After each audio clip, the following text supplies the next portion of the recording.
It gives me great privilege that one of the leaders, if not the leader of the Black Lives Movement here in Barbados, Mr. David Denny, put your hands together for our brother. Come on. Thank you, Brother Rupert. Tonight's program is a very important program, and I think we are doing very, very, very good here tonight. All of the speeches and the artist performance were very good. Honorable Minister for Culture, Honorable Trevor Prescott, diplomats, the ambassadors of Venezuela and Cuba, Mohammed Nasser, Dr. Rodney Ward, and all of you. I am happy to recognize you at this very important activity that is being organized to recognize Marcus Messiah Garvey. But before I speak, I would also like to bring the spirit of Martin Cadogan here tonight. Ricky Paris, Tony Cheeseman, these are men who were leading the battle in Barbados, the Garvey battle during the 1970s and 80s and 90s, and now who've gone beyond. I would like to bring this spirit here with us tonight so that they can participate in this program.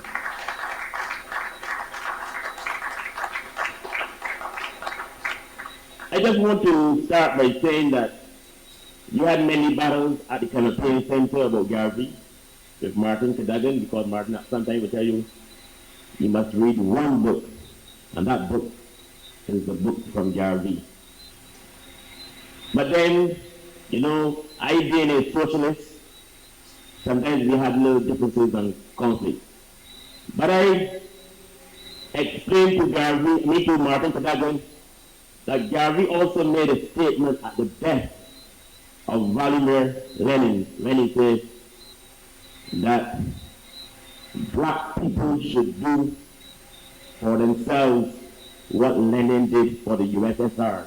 It was a very powerful statement by Garvey at the death of Lenin. What Garvey was actually saying is that you have to build trade union organizations and working class organizations. You have to build a working class state that respect the rights of the working classes. That's what Garvey was saying to black people. That he was also actually saying that you have to build a African socialist system for your people. And I think that means a lot to all of us in here. But at the present moment, we're going through a period where the labor movement is being attacked and becoming weaker today. All of the social movements that we have been able to build in Barbados over the years are being attacked in some way and becoming weaker. So my statement tonight is about unity.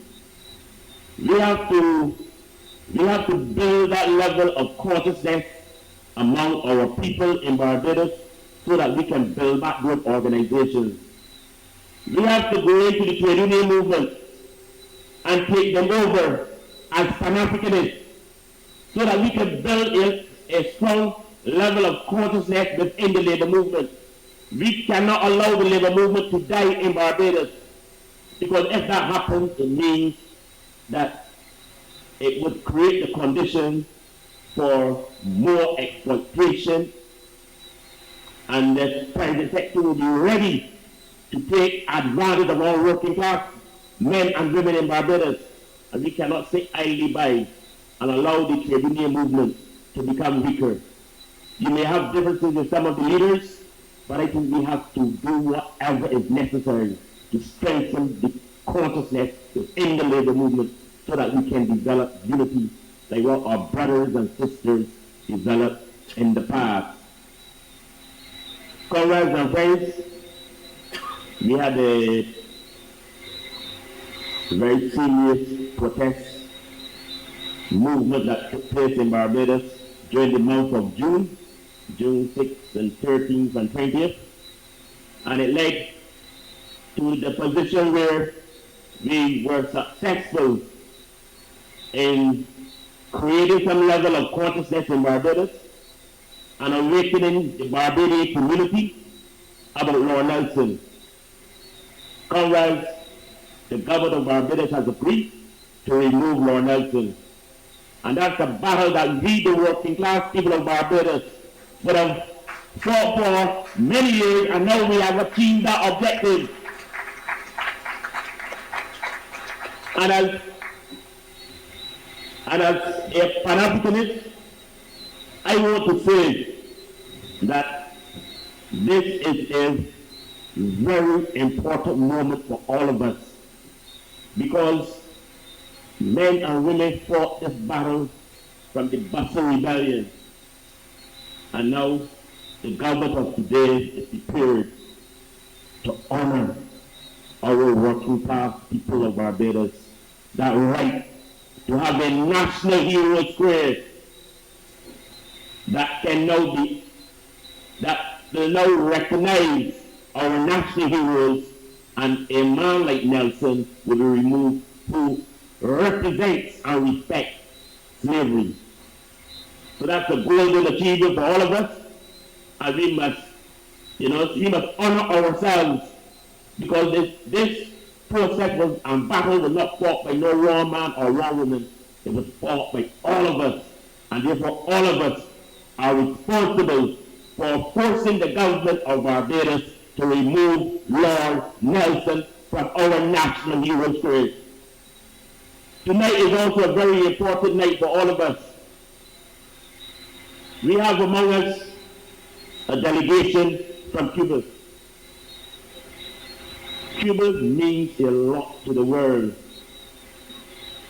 Cuba defended Africa in the liberation struggles. Cuba created conditions for Africans, people from Asia, Latin America, the Caribbean, to study from primary school level, secondary level, and university level in Cuba.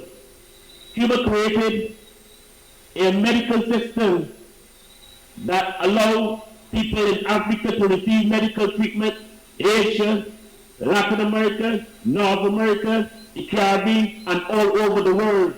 Europe, Cuba is really a friend of the poor and powerless people of the world. And people do not ask any country for a dime. That's the thing about it, you know.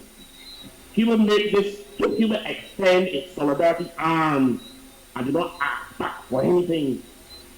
Cuba went into Angola, fought the battles, and when the time comes to leave, they leave without a dime.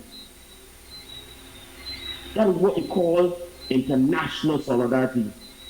Today we have the Cuban nurses in Barbados, and I was told that they're making and doing a very, very, very good job in Barbados in terms of helping us deal with the COVID-19 situation.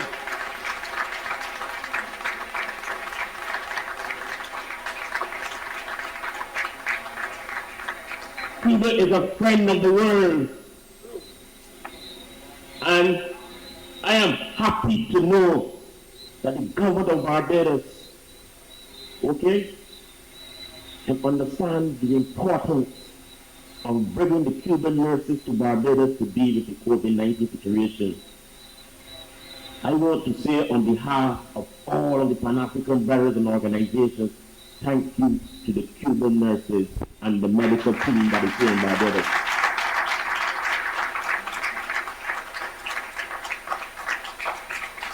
Ladies and gentlemen, I want to end by saying that as a Pan-Africanist and a socialist, I will always commit myself to struggles that are right.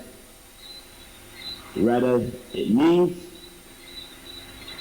death or it means losing your job, I will stick to what is right. Sometimes you have to be able to take those positions and live by them. And I am happy to know that when I can get up this morning and turn the pages in my newspaper, I can see that my brother, Trevor Prescott, will take on a new post within this government. Brother Prescott, you have my support, and you have my support, and I will always be there for you when you are down and when you are up. I, David Denny, will be there for you, and I will help to defend you at any time. You are my brother, Trevor Prescott. Okay?